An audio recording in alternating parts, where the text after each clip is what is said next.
शिव पुराण कह रही है, भगवान शंकर की पवित्र कथा कह रही है, शिव तत्व कह रहा है।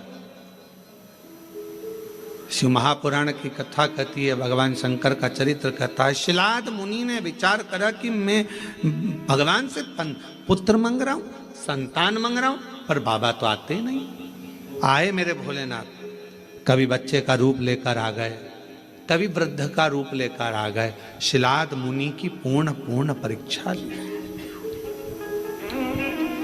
पूर्ण परीक्षा।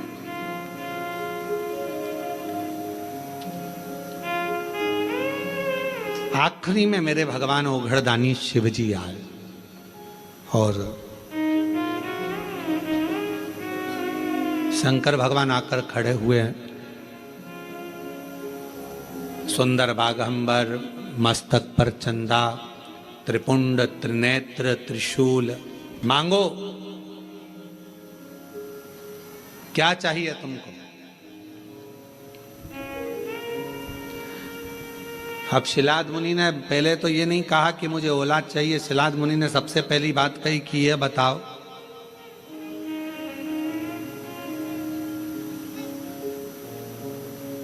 मुझे पुकारते पुकारते इतना समय हो गया, आप अब आ रहे हो? और ये आपका भी प्रश्न है। जल चढ़ाते चढ़ाते वो कहते ना,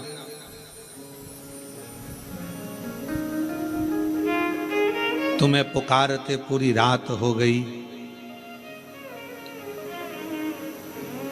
तुम्हें पुकारते पूरी रात हो गई, मेरे शिव आए ना और सुबह हो गई। मैं कितना पुकारती रही। आप में से कई लोग ऐसे होंगे जो भगवान शिव के मंदिर में जल चढ़ाते हैं, पशुपति व्रत करते हैं, सोमवार का व्रत करते हैं, प्रदोष करते हैं, शिवरात्रि करते हैं, पार्थिव लिंग का निर्माण भी करते हैं, आराधना भी करते हैं। उसके बाद भी भगवान शंकर नहीं सुन रहा, तो उसके लिए ये उत्तर मेरे भगवान शंकर शिलाद मुनि के सम्मुख में प्रश्न का उत्तर दे रहे हैं। आपने इतना समय लगा दिया, इतना समय।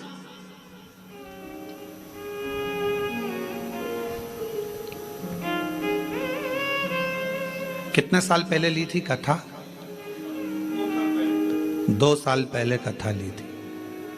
अब जरा विचार करिएगा, 2 साल पहले कथा ली और 2 साल से तैयारी में लगे हो, और 2 साल से तैयारी में लगे होगे, और कितना कितना परीक्षा करते करते करते करते आखिरी में भी वो कथा होते होते और ऑनलाइन हो रही है। तो जरा विचार करिएगा, थोड़ा सोचिएगा कि शिवजी या तो कुछ बाबा देव अधिदेव महादेव की जैसी मर्जी, और कहीं ना कहीं प्रभु कृपा। हर चीज में अच्छा सोचो। मेरे शंकर ने कुछ अच्छा सोचा होगा, मेरे शिवजी ने कुछ अच्छा विचार करा होगा, कुछ अच्छा विचार करा होगा। भगवान शंकर ने यह भी सोचा होगा कि तुम कथा तो करा पाओगे, पर वहां बैठने की तुम्हारे पास जाती, ये भी पक्की बात थी, ये भी निश्चित है।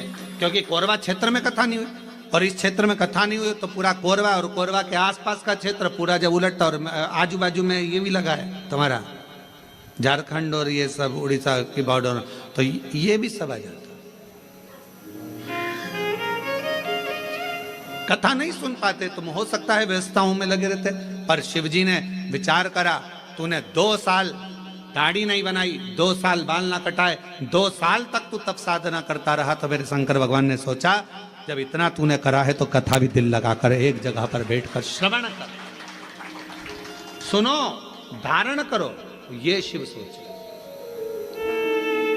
अच्छा सोचो, कुछ अच्छा ही मेरे बाबा ने लिखा। और ये जितनी माताएं बैठी ना, जीजियां जितनी बैठी है बाहर कुर्सी पे, जो लोग बैठे हैं, ये बड़े खुश होके सुन रहा है, इतनी प्रसन्नता में, क्योंकि इनको ही मालूम इतनी पास से तो कथा नहीं मिल सकती थी ये तो, क्योंकि ना जाने पंडाल में भी कहाँ बैठते और एलईडी पर देखते, पर इतने करीब में बैठकर कथा सुनने को मिल रही है। तो तुम तो घर जाके 2 लोटा क्या 4 लोटा जल चढ़ाने वाली, पक्का है ये विचार तो पक्का है। अब यहाँ से जाओ तो तुम यहाँ के collector, SP, SDM, IG, commissioner, SD सबको धन्यवाद देना। 2 लोटे जल का प्रताप था जो तुमने महाराज की कथा इतने पास में से सुनवा दी। महाराज की कृपा है। शिव तत्व है, शंकर शंकर कुछ अच्छा सोचा होगा उसने, बहुत अच्छा सोचा, उसकी करुणा है बहुत, विचार कर। शिलाद मुनि ने कहा इतना समय लगा दिया तुमने आने में, मैंने तो सोचा नहीं था कि इतना समय लगेगा। महाराज, लिखावट बता देती है पेन में स्याही कौन सी है, और सिखावट बता देती है कि घर में कमाई कौन सी है। सावधानी रखकर सुनना जरा। घर की कमाई और पेन की स्याही, ये दोनों हमारे सामने जरूर आती है। एक घर की कमाई और पेन की स्याही, ये दोनों हमारे सामने जरूर आती है। हमारी लिखावट बता देती है, जब हम लिखने बैठते हैं लिखावट बता देती है कि तुम्हारे पेन में स्याही कौन से रंग की है, ये तुम्हारी लिखावट बताएगी। और महाराज, सिखावट तुम्हारे घर की कमाई बता देगी। तुम्हारे बच्चों में अच्छे संस्कार हैं, बच्चे माता पिता का आदर कर रहे हैं, सम्मान कर रहे हैं, सत्कार कर रहे हैं। फिर निवेदन करूंगा, बच्चों को खूब पढ़ाओ, अपने बेटा बेटी को खूब पढ़ाओ, जितनी अच्छी एजुकेशन दे सकते हो दो।